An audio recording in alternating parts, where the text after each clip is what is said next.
몸의 보호를 넘어 패션 놀이가 된 우리의 의복. 과연 미래의 의류 산업은 어떻게 바뀌게 될까요?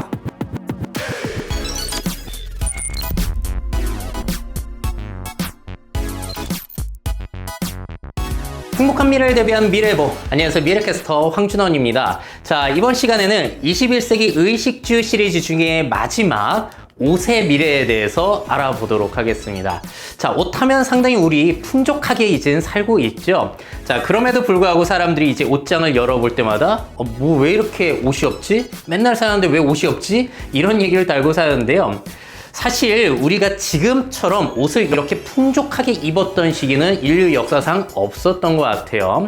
자, 우리 가까운 옛날만 생각해보더라도 해방 전만 하더라도 우리 거의 1년에 한두 벌 가지고 옷을 버텨야만 됐었죠.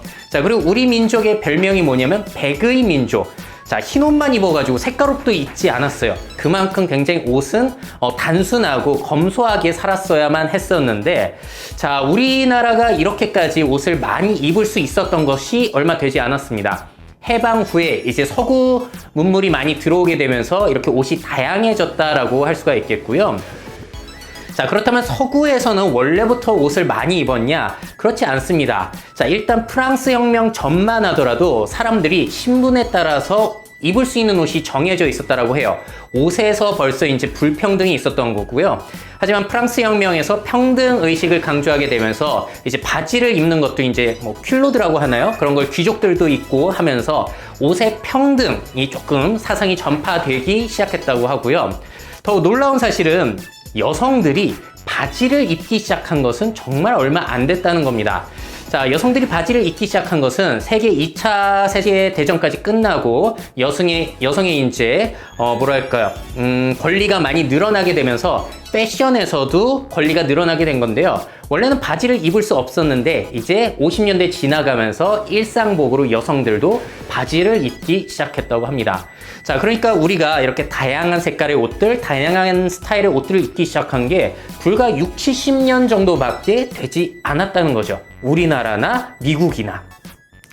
자, 그렇다면은 왜 우리는 이렇게 옷이 많아져가지고 다양한 것들을 입기 시작했을까요? 그 결정적인 이유는 역시나 바로 산업혁명 덕분입니다. 자, 산업혁명 덕분에 이제 기계들이 자동화로 움직이기 시작하면서 철도도 만들 수 있었지만 아주 중요한 혜택을 본 것이 바로 의류 산업이었거든요. 특히 영국 맨체스터 쪽에 있는 그 섬유 공장들, 면직물 공장들이 이제 산업혁명을 통해서 자동화를 시작하게 되면서 생산성이 엄청나게 늘어나고 결국에는 우리가 이렇게까지 옷을 정말로 편하게 사 입을 수 있는, 쉽게 사 입을 수 있는, 저렴하게 사 입을 수 있는 환경이 시작됐다고 지금 알려져 있습니다. 자, 그러니까 옷은 이제 의식주 중에서 너무나 풍족해지고 의식주 중에서 정말로 해결된 분야가 바로 옷이라고 할 수 있겠는데요. 그러다 보니까 이제는 사실 옷이라고 쓰고 이거를 패션이라고 읽기 시작한 것 같아요. 자, 그러니까 우리가 안전을 위해서, 체온 보호를 위해서, 그리고 성적 수치심을 가리기 위해서, 생존을 위해서 옷을 입는 것이 아니라 이제는 옷이 너무나 넘쳐나다 보니까 개성을 표현하기 위한 놀이의 수준으로, 패션 놀이의 수준으로 입기 시작했다는 거죠. 자, 그래서 앞으로도 사실 패션의 놀이화, 이거는 계속 지속이 되지 않을까 싶은데요. 자, 그렇다면 이제 미래에 대해서 한번 알아보도록 하겠습니다. 자, 먼저 미래의 옷은 어떻게 생산될지에 대해서 알아보려고 하는데요. 자, 물론 자동화 기기를 통해서 점차 생산량은 늘어날 것 같고 그 생산 비용도 줄어들 것임은 다 예상을 하실 것 같아요. 자, 근데 제가 하고자 하는 얘기는 이제 인공지능이 의류 디자인에도 관여를 할 수 있다는 부분을 말씀드리고 싶습니다. 자, 일단 데이터 분석을 통해서 트렌드 예측을 하는 게 가능하겠죠. 인터넷상에 많이 올라오는 옷들, 댓글이 많이 달리는 옷들, 그리고 뭐 좋아요가 많이 달리는 옷들을 분석해가지고 어떤 색깔이 반응을 더 얻고 있고 어떤 스타일이 사람들에게 주목을 받고 있는지, 이런 데이터를 분석해가지고 디자이너가 디자인을 할 수 있는 그런 환경이 앞으로 점점 좋아지지 않을까 싶고요. 자, 또 한 가지는 옷을 디자인할 때 인공지능의 도움을 받아서 좀 더 편리하게 쉽게 디자인하는 사례가 늘어날 것이라고 예상이 됩니다.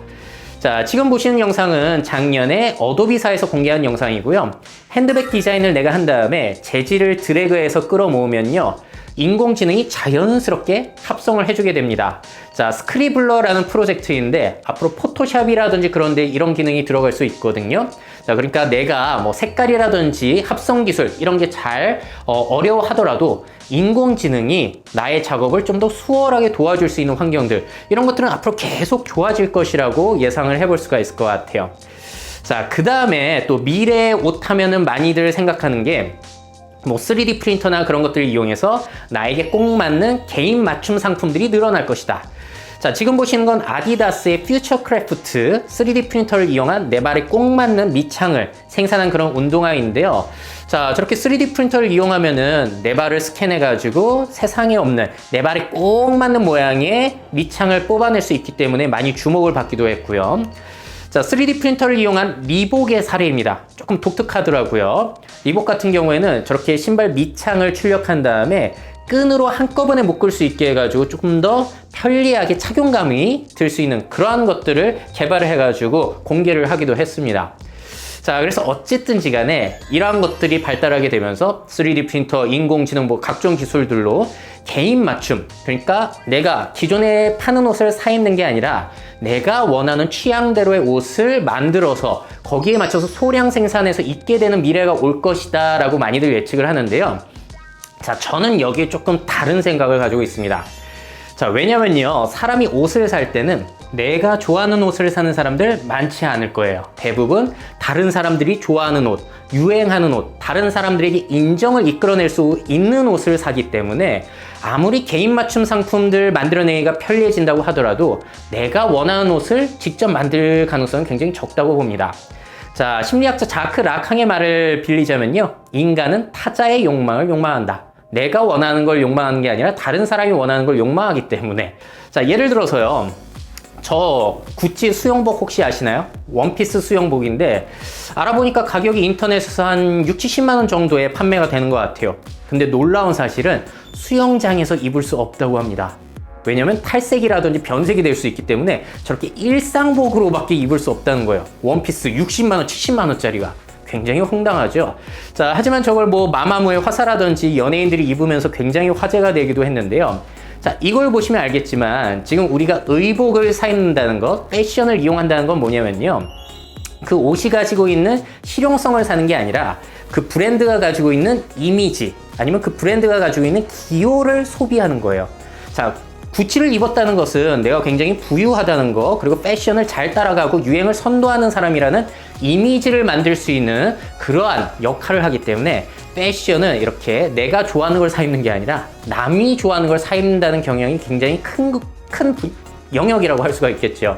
자, 또 여러분들 베블렌 효과라고 들어보셨을 것 같습니다. 자, 베블렌 효과라는 게 뭐냐면요, 소스타인 베블런이라는 사람이 한 얘기인데, 부유한 사람들은 자신의 부를 과시하기 위해서 쓸데없는 거에 그렇게 돈을 쓴다는 거예요. 자, 그렇게 해서 부를 과시하는 건데, 더욱 놀라운 사실은 서민들이 그 부자의 소비 행태를 보면서 이제 동경을 하고 그들의 소비 행태를 따라 한다는 거죠. 그게 바로 베블렌 효과인데, 패션이라는 것은 이러한 요소들이 섞여 있는 분야이기 때문에 실용성만 생각하고 기술을 도입해가지고 뭐 실용성을 높이려는 시도, 이거는 패션, 인간의 심리를 반만 이해한 것이다, 잘못 이해한 것이다 라고 할 수가 있겠습니다.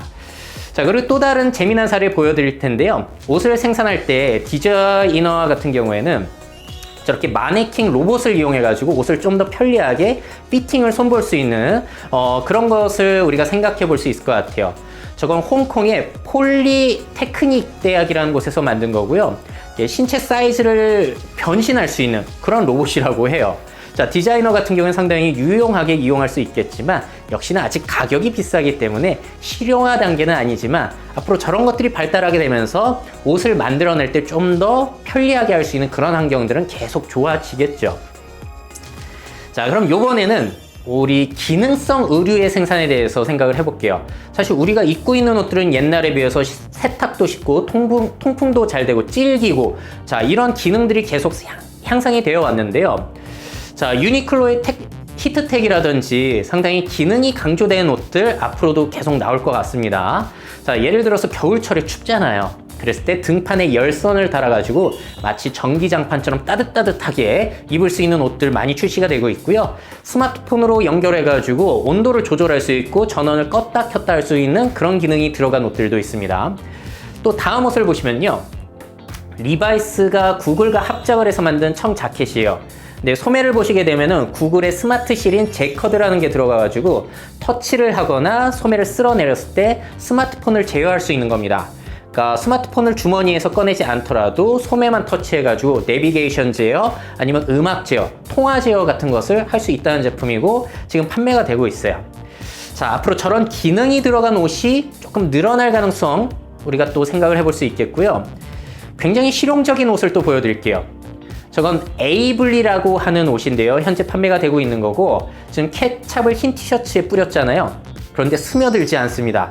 간단하게 물만 뿌리면은 그게 다 사라져요. 자, 그래서 저 에이블리라는 옷은 세탁이 필요 없는 기능성 옷이에요. 자, 세탁 없이 몇 주간 입을 수 있다고 합니다.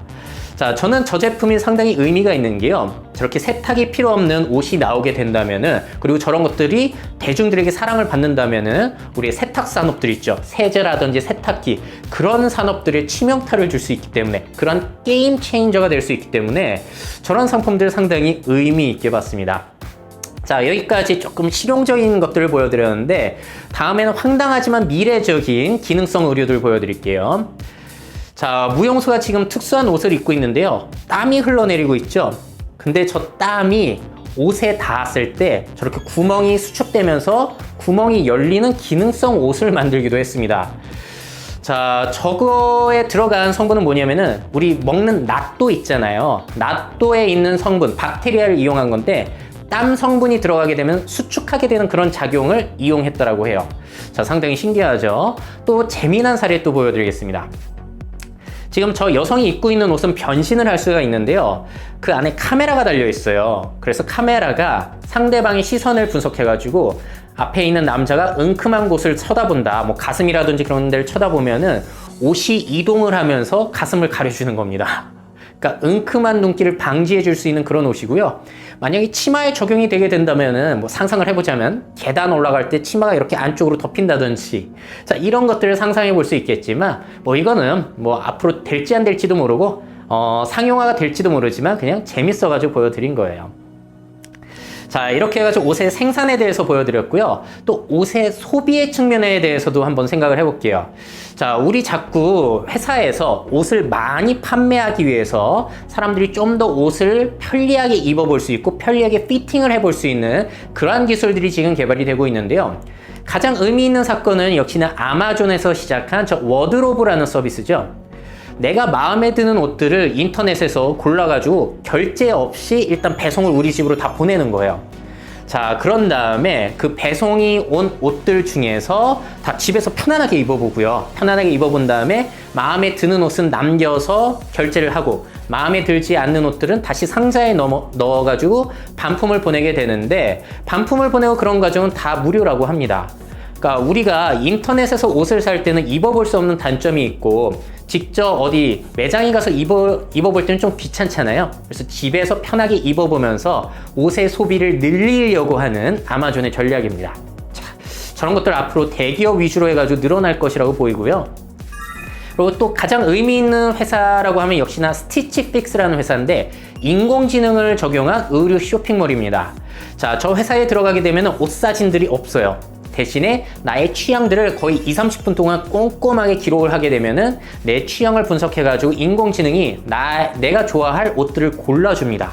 자, 그러면 그 옷들을 바로 보내주는 게 아니라 사람 스타일리스트가 그 중에서 5개를 골라가지고 소비자에게 보내주는 방식이에요. 자, 그러면 내가 옷을 고를 필요 없이 내가 마음에 들어 할 만한 옷들을 보내주기 때문에 편리하게 옷을 사 입을 수 있다는 거고요. 물론 마음에 들지 않으면 반품을 보내는데 반품 비용은 무료라고 합니다. 자, 저런 인공지능이 나의 취향을 분석하는 사례들 앞으로 늘어날 수 있을 것 같아요. 또 아마존의 사례인데요. 자, 아마존에서는 저렇게 인공지능 카메라를 일반 소비자한테도 팔기 시작했어요. 자, 에코룩이라는 카메라고요. 일단 내가 옷을 입고 사진을 찍습니다. 그리고 막 사진을 찍어 두면은 그 중에서 옷 2개를 골라요. 그러면 인공지능이 그 둘 중에서 뭐가 나에게 더 어울리는지를 판단을 해줍니다. 자, 인공지능이 이제 빅데이터 기술 그리고 딥러닝 기술을 이용해 가지고 다 학습을 했기 때문에 가능한 거죠. 인공지능이 코디 역할을 또 도와주기도 하는. 자, 앞으로 인공지능 아마존에서 이런 걸 어떻게 활용될지는 또 지켜봐야 될 것 같아요. 자, 인공지능이 우리의 코디를 도와주고 내가 좋아할 옷들을 보내주는 세상 곧 앞으로 좀 더 늘어날 것이라고 생각이 되고요. 자, 우리가 피팅을 해보는 걸 생각할 때 직접 옷을 입어보는 게 아니라 저렇게 가상 거울을 이용해가지고 가상으로 피팅을 해보는 것들도 지금 시도가 많이 되고 있죠. 자, 그래서 상당히 자연스럽게 되면 편리할 것도 같지만 자연스럽지도 않지만 또 문제점이 있더라고요. 제가 기사를 찾아봤더니 롯데백화점에 VR 피팅존 저 거울을 설치해 놨는데 사람들이 거의 이용을 하지 않는다고 합니다. 그 이유가 뭘까요? 자, 기사를 보시게 되면은 자, 이렇게 옷을 입어봐야 되는데 이제 공개된 장소에서 이렇게 가상으로 피팅을 하면은 사람들이 다 쳐다봐서 창피하다는 거죠. 그러니까 자연스럽지 않은 것도 문제지만 저렇게 공개적인 장소에서 피팅을 해본다는 거 이것도 사람의 심리를 잘 이해하지 못한 사례라고 할 수가 있겠습니다. 자, 그렇기 때문에 이렇게 가상 거울이 있다고 다 해결이 되는 건 아니고 기술이 모든 걸 해결해 줄 수 있는 건 아니라는 거. 그만큼 인간을 이해할 수 있는 인문학이 앞으로도 중요하다라는 이야기가 되겠죠. 자, 또 우리가 상상해 볼 수 있는 거는 몇 년 전에 중국 알리바바가 공개한 가상 쇼핑몰 프로젝트 바이 플러스인데요. 미래는 저렇게 집에서 가상 쇼핑몰에 들어가가지고 뭐 제품을 선택해서 입어볼 수도 있고 피팅도 해보고 신어보고 이런 것들이 가능해진다는 건데 아직까지 여러분들도 알겠지만 가상현실 기술이 저기까지 오진 않았어요. 하지만 앞으로 뭐 5G 통신이라든지 뭐 가상과 현실 합성하는 기술, 3D 스캐닝 기술들이 발달하게 된다면은 정말 조금 먼 미래에는 저런 것들이 우리 일상에 들어올지도 모르겠죠. 자, 하지만 어쨌든 간에 가상 피팅 서비스는 보다 빠르고 자연스럽지 않으면 앞으로는 아직까지는 사람들이 이용하지 않을 것이라는 점. 자, 그리고 말씀드린 것처럼 프라이버시가 보장되는 이렇게 은밀하게 입어볼 수 있는 인간을 이해하는 이러한 것들을 마련해 두지 못한다면은 앞으로 성공하기 힘들겠다라는 생각도 듭니다. 자, 그래서 이러한 것들을 해결하는 것들도 다 여러분들의 사업 영역이 될 수 있겠죠. 자, 그리고 다음에는요, 여러분들 보통 요즘에 옷 살 때 어디서 사세요? 저 같은 경우에는 이 SPA 브랜드라고 하죠. 패스트 패션이라고 하는 유니클로, 자라, H&M에서 많이 구매하는 것 같아요. 자, 너무나 굉장히 유행을 잘 반영한, 하지만 예쁘지만 또 가격까지 저렴한 옷들이 나오게 되면서 우리가 옷들을 더 많이 사게 되는 것 같은데요. 자, 그러다 보니까 우리 패스트 패션이란 말답게 한 철만 입고 버리게 되는 옷을 많이 사는 것 같아요. 싸니까 해서 그냥 산 다음에 입고 내년에는 안 입고 그냥 버리는 거죠. 자, 그래서 사실 우리들에게 좋은 점들이 있지만 문제가 있습니다. 아주 큰 문제인데요. 늘어난 옷 소비 과연 괜찮을까요? 어떤 문제가 있는지 살펴보죠. 자, 환경오염입니다. 일단 세계 농약 사용의 10%가 면화 재배에 들어간다고 해요. 굉장히 큰 비중이죠. 자, 그리고 세계 살충제 24%가 면화 농장에서 사용이 될 정도라고 해요. 자, 그러니까 이렇게 옷을 생산해내는데 농약이 엄청나게 쓰이고 있다는 부분이고요. 또 청바지 만드는데 물이 그렇게 많이 쓰인다고 하죠. 그래서 1,500리터가 청바지 한 벌에 들어간다. 자, 그러니까 염색하고 그러는 과정에서 물을 엄청나게 오염시키는 거고, 그래서 연간 7천만 톤의 폐수를 방출하고 있다고 합니다. 자, 우리가 옷을 많이 사 입으면 사 입을수록 그와 이제 대비해가지고 환경은 오염되고 있다는 거예요. 자, 그뿐만 아니라 공장을 돌리고 하면서 연간 3,100만 톤의 이산화탄소 배출까지. 자, 문제가 굉장히 심각한 거죠. 편리하고 값싸게 우리가 옷을 입지만 그와 동시에 환경오염이 진행이 되고 있는 겁니다. 자, 그리고 우리가 이렇게 싸게 옷을 사 입을 수 있는 이유는 기술이 발달했기도 했지만 이제 방글라데시라든지 그런 저개발 국가들에서 아주 저렴한 비용으로 노동력을 공급하는 그러한 노동자들이 아주 열악하게 일을 해주기 때문에 우리가 이렇게 저렴하게 옷을 사 입을 수 있는 거죠. 자, 그러다 보니까 문제가 생겼어요. 2013년에 방글라데시의 라나 프라자라는 패스트 패션 회사의 옷을 납품하는 회사가 불법 증축을 해가지고 그 건물이 무너져 내렸다고 합니다. 그래서 수많은 사람들이 다치거나 죽는 사건이 발생이 됐는데요. 그러니까 우리가 싸게 사 입는다는 것은 누군가의 희생이 있었다는 거죠. 자, 우리도 6, 70년대에 상당히 대기업 튀우고 수출을 장려하기 위해서 열악하게 일을 했잖아요. 물론 영국 산업 노동자들도 그랬었고요. 그 현상들이 아직까지도 저개발 국가에서는 이어지고 있다는 겁니다. 자, 그러니까 우리가 옷을 사 입을 때 책임의식을 갖지 않는다면 안 된다는 거죠. 자, 그래서 앞으로 우리가 옷을 살 때는 디자인도 중요하고요. 가격도 중요하지만 반드시 이걸 생각해야 된다는 거예요. 도대체 이 옷은 어떻게 생산이 되었는지, 이런 윤리적인 소비까지 우리가 생각을 하지 않는다면 지구가 상당히 위험해질 수도 있다라는 부분을 말씀드리고 싶었습니다. 자, 그러다 보니까 기업에서도 많은 노력을 하고 있는데요. 대표적인 패스트 패션 회사 H&M 같은 경우에는 뭐 재활용 소재라든지 지속 가능한 소재들을 이용해가지고 옷을 생산하는 걸 늘리겠다고 하고요. 또 청바지 한 벌 생산할 때 들어가는 물의 양을 철저하게 지키겠다. 뭐 이러한 노력들을 많이 하고 있어요. 자, 이렇지 않으면 사실 우리가 불매운동에 들어갈 수 있는 거잖아요. 계속 환경이 안 좋아졌을 때. 자, 그리고 아디다스와 같은 경우에도 저렇게 바닷가에 버려진 폐 그물 같은 거 있잖아요. 어망을 이용해가지고 신발을 만들었던 사례들도 있었고요. 또 재미난 거 보여드릴게요. 지금 보시는 가죽 굉장히 질기고 부드럽고 뭐 염색도 되고 일반 가죽처럼 보이는데 저거는 뭐 소라든지 돼지, 뭐 양 그런 가죽이 아닙니다. 저걸 만든 재료는 바로 영지버섯이에요. 영지버섯으로 가죽을 만들어가지고 저렇게 핸드백까지 만들 수가 있다는데 굉장히 튼튼하고 질기다고 합니다. 자, 저게 왜 가능하냐면은 버섯 같은 경우에는 균사체라고 하는데 그 균이 자랄 때 그 틀을 만들 수가 있다고 해요. 그리고 그 모양대로 자라고 굉장히 단단한 성질을 이용한 것을 저렇게 가죽에 이용한 회사가 등장하기도 했습니다. 하지만 아직까지 상용화가 되고 있지는 않고요. 저러한 노력들이 앞으로도 지속이 되기는 할 것이라는 거. 그래서 저런 것들을 상용화하고자 하는 노력들, 또 우리들의 사업 영역이 될 수 있겠죠. 단순히 우리의 이득뿐만이 아니라 모두를 위한 사업들. 자, 이코노미가 아니라 위코노미라고 부르거든요. 위코노미를 위한 우리의 노력들 지속이 돼야 될 것 같습니다. 자, 그리고 저 렌트 더 런웨이라는 패션 회사가 있는데요. 저 회사는 뭐냐면은 고가의 명품 의류들을 렌탈해주는, 그러니까 공유업체라고 하지만 사실 대여업체예요. 그러니까 우리가 비싸게 살 수는 없지만 한 달에 얼마를 내면은 한 달에 몇 벌을 빌려서 입을 수 있는 그런 업체들도 늘어나고 있는데 렌트 더 런웨이는 굉장히 사업이 잘 되고 있고 중국의 알리바바 마인 회장도 투자를 해가지고 화제를 모았고요. 하지만 국내에서도 대기업들이 저 렌탈 사업에 참여를 했는데 수익성이 좋지 않아가지고 많이 철수를 하는 사례가 늘고 있다고 해요. 그래서 현실적으로는 많이 어렵기도 한 것 같습니다. 하지만 저런 대여업체뿐만이 아니라 자꾸 우리가 지속적인 의류의 소비를 생각을 안 할 수가 없다는 거죠. 자, 하지만 이렇게 우리가 지속적인 것까지 생각을 하면서 과연 옷을 쇼핑할까? 그거는 굉장히 사실 현실적으로 어려운 일이겠죠. 너무나 풍족하기 때문에 편리하게 사 입지 내가 입고 싶은 옷 참고 그리고 뭐 윤리적으로 생산된 것들을 우리가 잘 찾아가지고 그 회사만 이용한다. 이런 일들은 많이 벌어지는 것 같지는 않습니다. 그래서 우리들이 최대한 노력을 해야 되는 부분이고 학교에서부터 이러한 교육들이 잘 이루어져야겠죠. 그래서 학교 교육이 제일 중요하다고 봐요.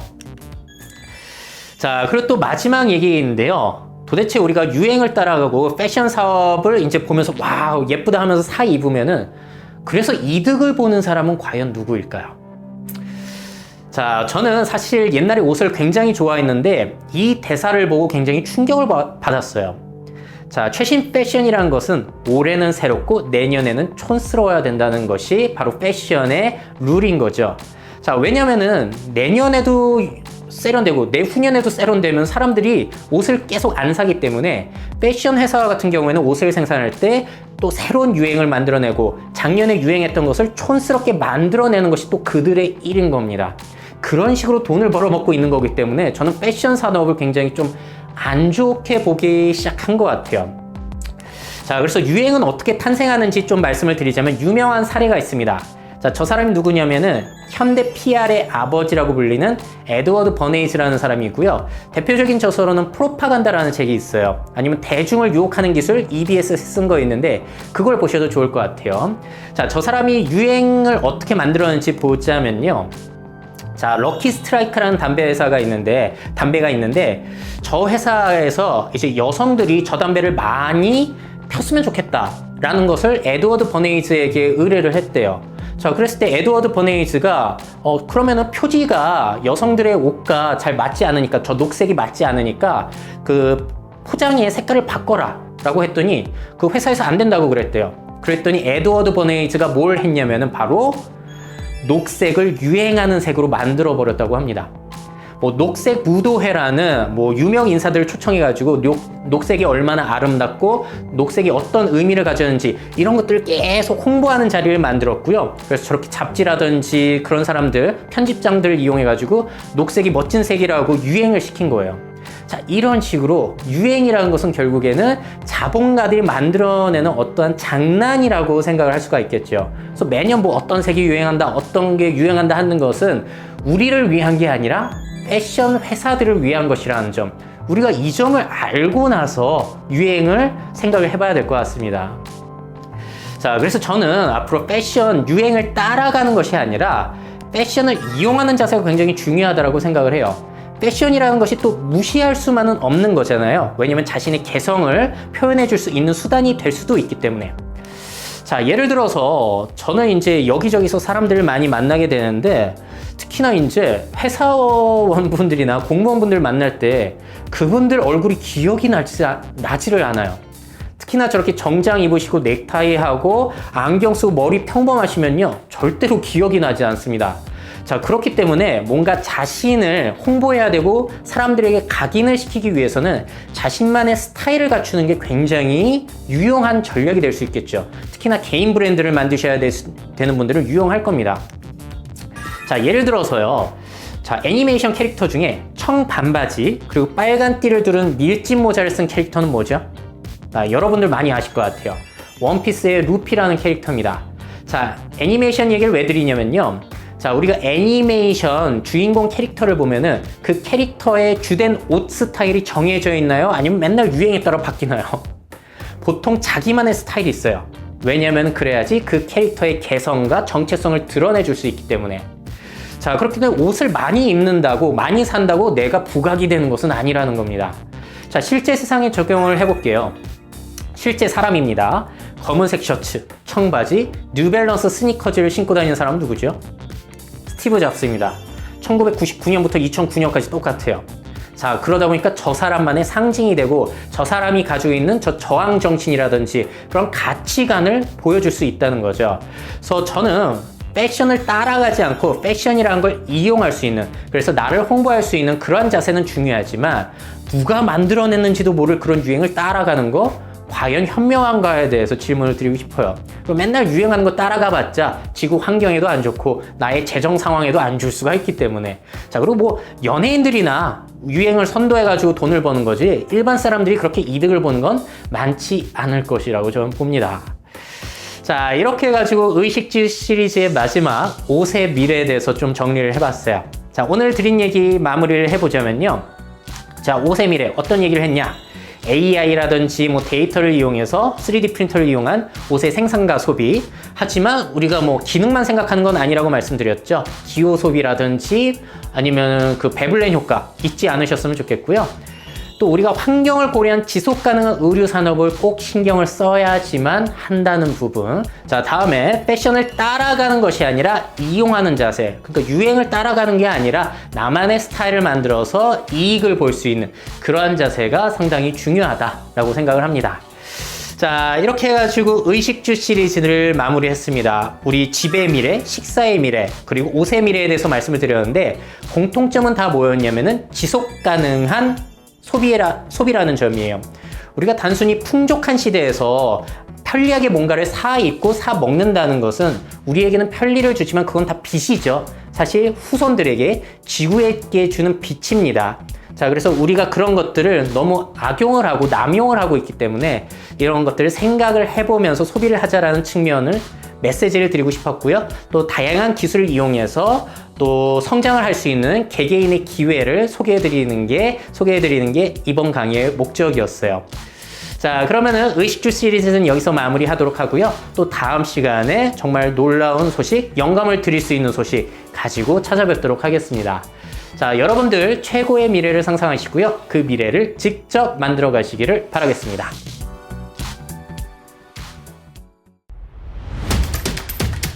Make your futures. 미래 채널 MyF.